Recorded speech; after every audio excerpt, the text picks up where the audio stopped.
Es posible afirmar que el budismo se inició en la India con el Buda en el siglo VI a.C.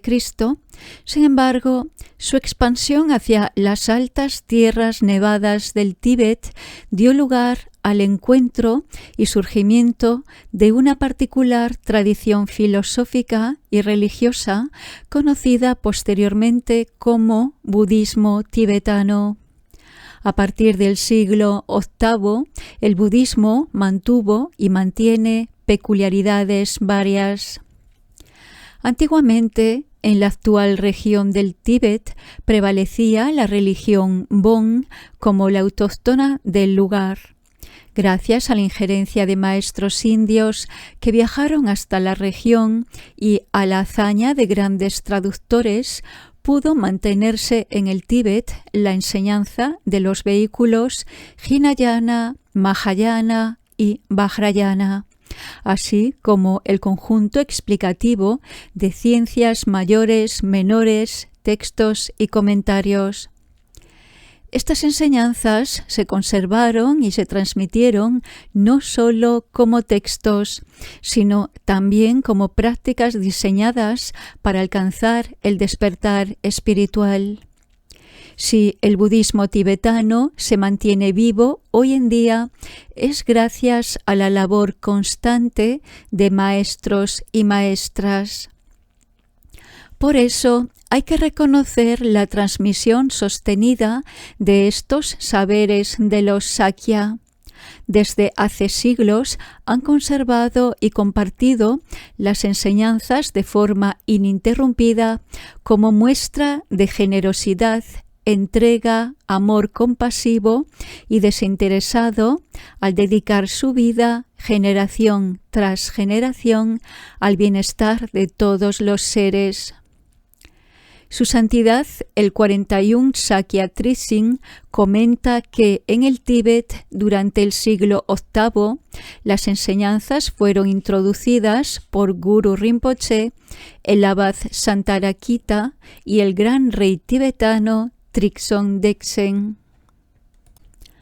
Fue este abad quien aconsejó al monarca que invitara a Guru Padmasambhava por sus habilidades para derrocar y apaciguar la actividad de divinidades airadas del lugar. Debido al logro de este gran gurú, comenzó a proliferar el budismo en el Tíbet.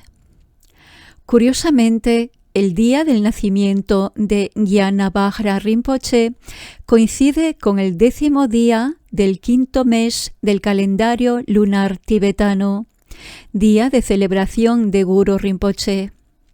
Esto ha indicado un auspicioso nacimiento para su eminencia. Cuando el abad Santarakita, de 725 al 788, llegó al Tíbet, aún no había allí monjes ordenados, por lo que dispuso la ordenación de 7 monjes. De esta manera se otorgó la ordenación completa a los bhikshus o mendicantes. Entre estos había uno que pertenecía a la familia Kong. La historia cuenta que los Kong eran descendientes directos de seres celestiales provenientes del Rupadhatu, el reino de la forma o de luz clara. Originariamente se dice que 3 hermanos Kong bajaron desde el reino de la luz clara hasta las altas montañas del Tíbet, instalándose allí. Así es como la tradición Sakya fue llamada inicialmente linaje de luz clara y luego linaje Kong, antes de ser conocida como la tradición Sakya. Con los Kong en el Tíbet, uno de los 3 hermanos consolidó un linaje hereditario cuando allí solo existía la tradición de los Bon, que destacaba además por su adhesión animista, así como por otras virtudes.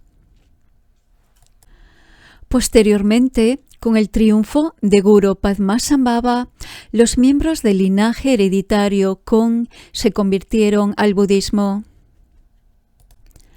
A ese linaje pertenecía Kon Nagendrakita, quien tradujo al tibetano muchas de las palabras del Buda y de los comentarios sánscritos. Tanto él como su hermano menor, Dorje Rinchen, recibieron importantes iniciaciones y enseñanzas directas de Guru Padmasambhava, quien tuvo 25 discípulos principales. Chogyam Trikchen Rinpoche, separarse de los 4 apegos.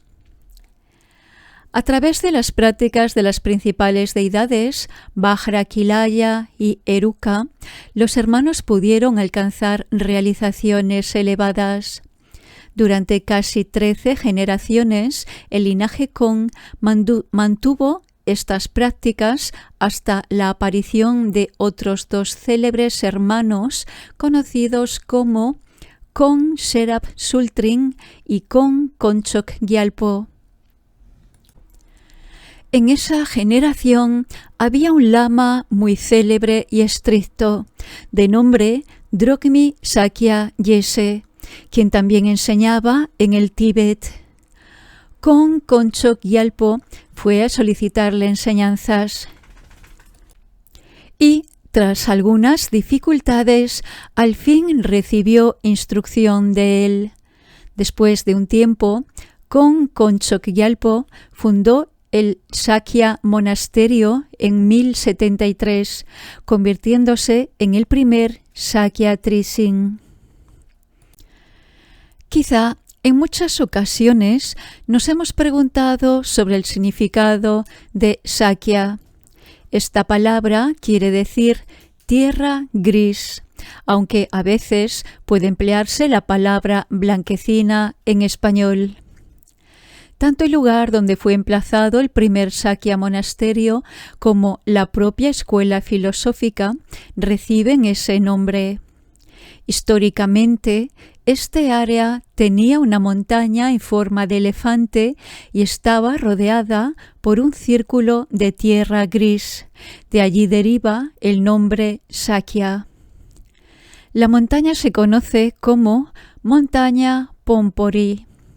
También puede decirse que la palabra Sakyapa designa a quien sostiene la tradición de los llamados 4 traductores o Lotsawas. Sakya Trising significa sostenedor del trono Sakya y se refiere a la figura del cabeza del linaje Sakya. Este papel lo desempeña un maestro que nace dentro de la familia del anterior Sakya Trising y cuya función es la de dotar al linaje de un maestro con la mejor formación espiritual posible y de muy elevada realización. Este maestro tiene en su haber todos los textos, prácticas e iniciaciones necesarias para empoderar a los estudiantes a desarrollarse en el camino espiritual. Sakya Trising es, por lo tanto, el maestro del que surgen los maestros, una fuente inagotable de vastas y profundas enseñanzas.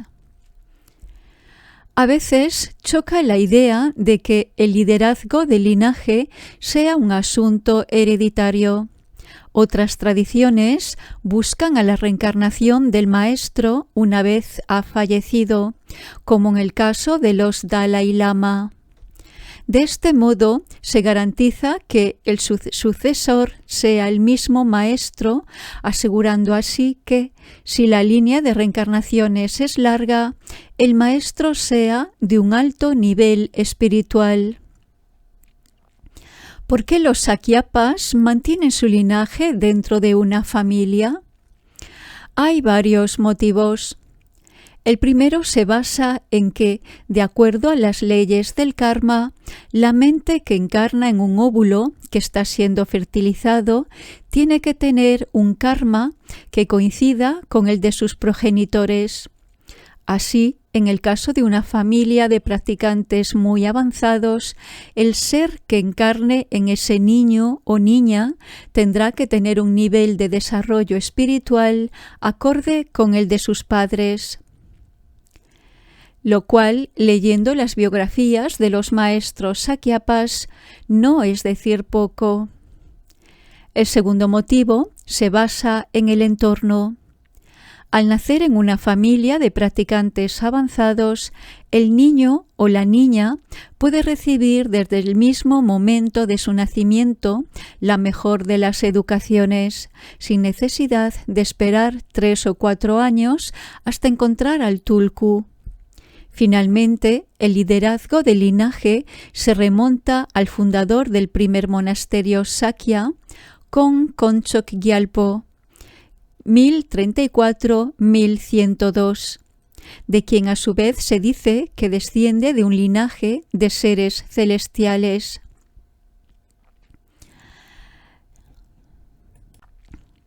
Aunque su santidad Rana Vajra Rinpoche, el 42 Sakya Trising, y su padre Gongma Trichen Rinpoche, el 41 Sakya Trising, son practicantes laicos, eso no significa que necesariamente el Sakya Trising tenga que ser un practicante laico. En el budismo, a diferencia de otras religiones como el catolicismo, los votos personales que uno asume y su función no están unidos. Por ejemplo, uno puede ser laico, sus votos le permiten casarse, tener hijos y demás, y también ser lama, maestro. Un monje con muchos más votos puede desempeñar la función de lama, pero también podría ser bibliotecario o traductor o ermitaño. Por esto, algunos de los Sakya Trising del pasado, como Sakya Pandita, el sexto Sakya Trising, fueron monjes y también sostenedores del linaje. En este caso, la continuidad de la familia Kong es mantenida por sus hermanos y hermanas, por ejemplo, Chogyalpakpa, el octavo Sakya Trising, fue el sobrino de Sakya Pandita.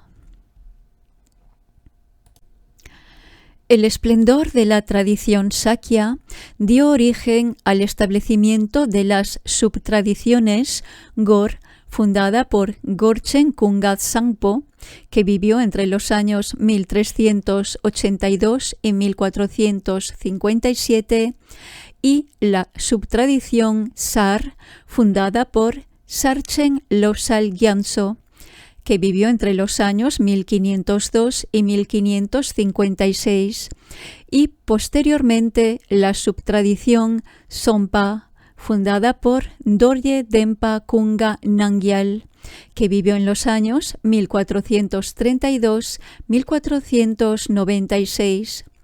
Todas ellas fueron adornadas por el trabajo y las bendiciones de numerosos yogis y maestros eruditos.